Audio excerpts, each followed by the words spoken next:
Hello everyone, and welcome to another Hub Notes where I want to talk about whether I can sell cars. It's not about the specifics of it. Obviously I can sell a car, it's quite easy, but it's about whether it's the right thing to do. Because I've got Ellie the 2CV that I've now owned for 25 years. I've got Tuck the Invacar that I've owned for 8 years. Betty the Ford Fairmont, who on and off I've owned 6 years. There's kind of 1 year where I didn't own her, so let's call it 5. But the problem is, as I build up more and more keepers, Shemia, the Charade, of course, actually Miss Hubnut's car, that we've owned for, that'll be 5 years this year. Yeah, the problem is, if they all become keepers, then there's two problems.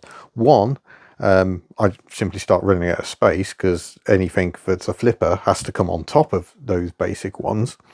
And two, the long-termers don't generate the views. Even Tuck the Invacar, as brilliant as Tuck is, and as much love as there is in the comments every time I get Tuck the Invacar out, she's not actually very good for views. And unfortunately, sometimes I do have to think about the business side of things. I need views because views equals money, basically. That's how it works. The more views you get, the more income you get, which gives me more money to spend on hopeless cars. So it's that simple. But it is one of the difficulties when your YouTube becomes your main business rather than just the side hustle hobby type thing. Your priorities have to change a bit, and it's trying to do that without losing the magic of the appeal. Because the basic appeal is you're watching a hobbyist playing with his cars. I think that probably sums it up. But even then, I think people get a bit bored of it being the same cars. They want fresh cars, fresh adventures, and so do I. Speaking personally, I'm getting to the stage now where all the cars need investment. Tuck the Invacar has been awaiting a restoration for years, and it hasn't happened because I haven't got the funds for the investment, and I'm also struggling with how far you go with a restoration on Tuck. Ellie, the 2CV, her body is starting to get a bit ropey. The climate here is just so bad that at some point she's going to need major body surgery again.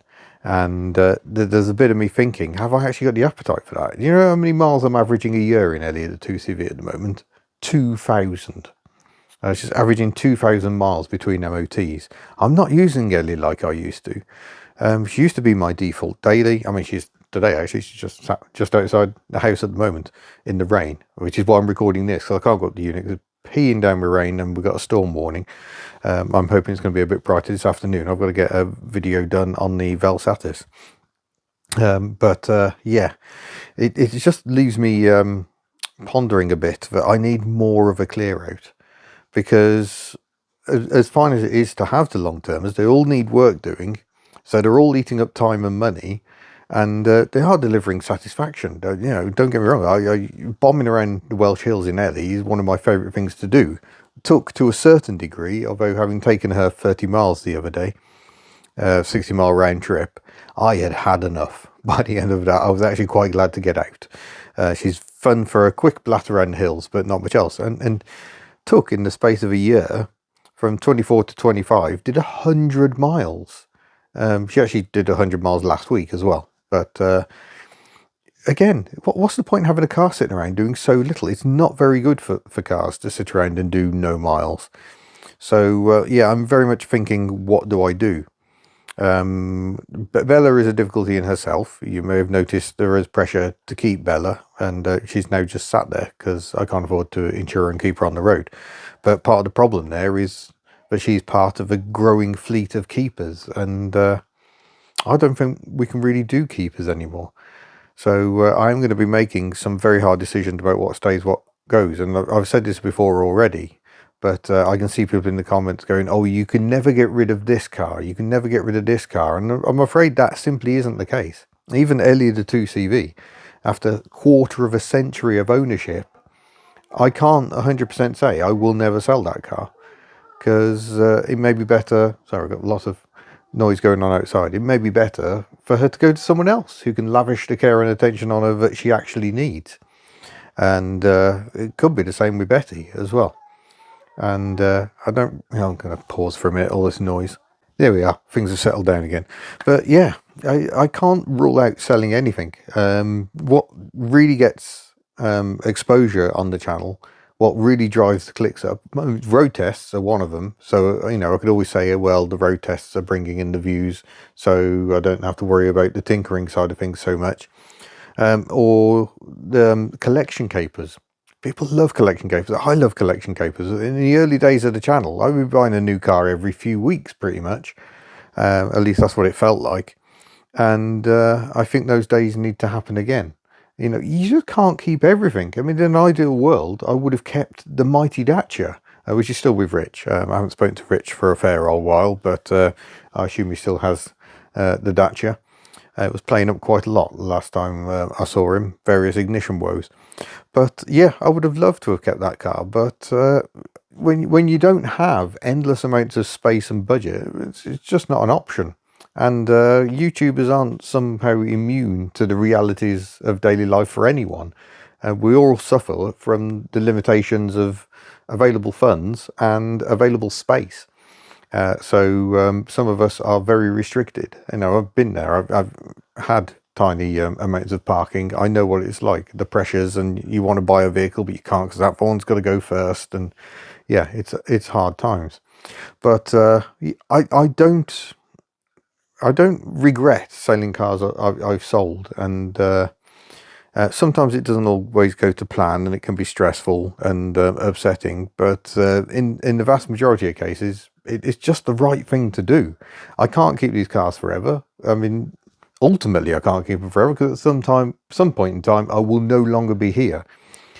So maybe it's better to try and deal with the moving on of vehicles while you still can, rather than leaving it to chance to, dictate how things go. Sorry, that sounds a bit darker than it should be. But, you know, ultimately, there will come a point where these cars have to leave my ownership.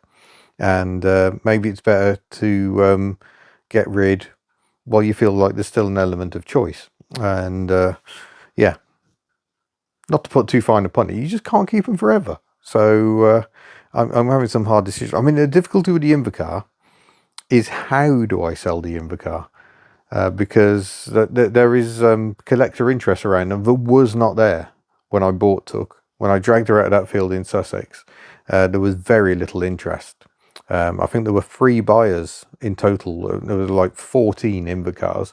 One person had almost all of them, and I think 1, maybe 2 went to another home, and then I had 2, the best 2 out of the bunch. And yeah, the demand just wasn't there then.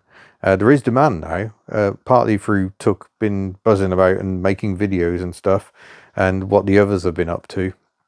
There's been quite a few are now back on the road. The profile's been raised, and there is a lot of attention. So she's worth a great deal of money compared to where she was.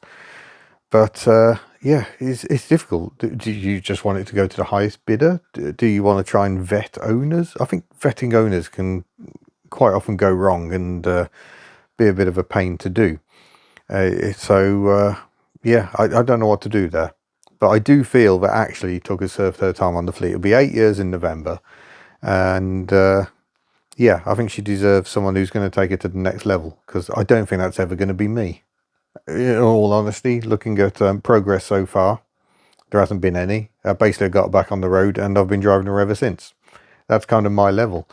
But there's so many cars I still want to own. And the only way to make that happen is to clear some cars out. And the problem with Betty, in particular, the Ford AU Fairmont, is she's bloody enormous. So if I park her up at the unit, she's taking 2 cars worth of space up. The Velsatis doesn't count because the Velsatis is a flipper. That will be going at some point. We're going to do some improvement works. Hoping to get her into Whiteland Restorations for some body work. I'm sprucing up the interior. That will be in an upcoming video. So, you know, that is in hand. Once that's done, I'm anticipating end of August probably. That car is going to be up for sale. Possibly at the other end of Rustival. We'll see. No idea what we're taking to Rustival yet, but I suspect the new car I'm collecting this week will be amongst them. And that's another biggie.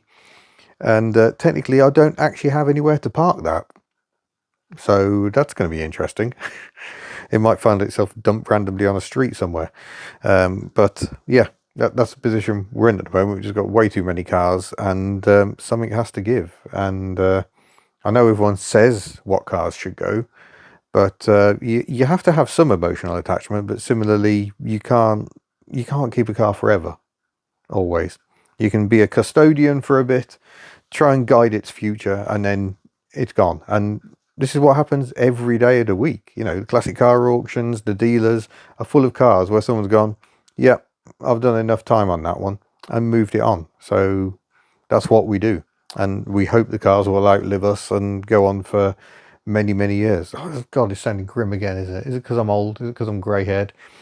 But that's the reality. The emotional link is strong, but it shouldn't be overpowering 100%. So what I'm saying is I'm definitely going to be selling some cars at some point. So stay tuned to see what they are. But there you go. Just it's some random thoughts. It's like talking out loud, really. It's kind of therapeutic. I hope you find it interesting. We'll see you in a future video. Bye.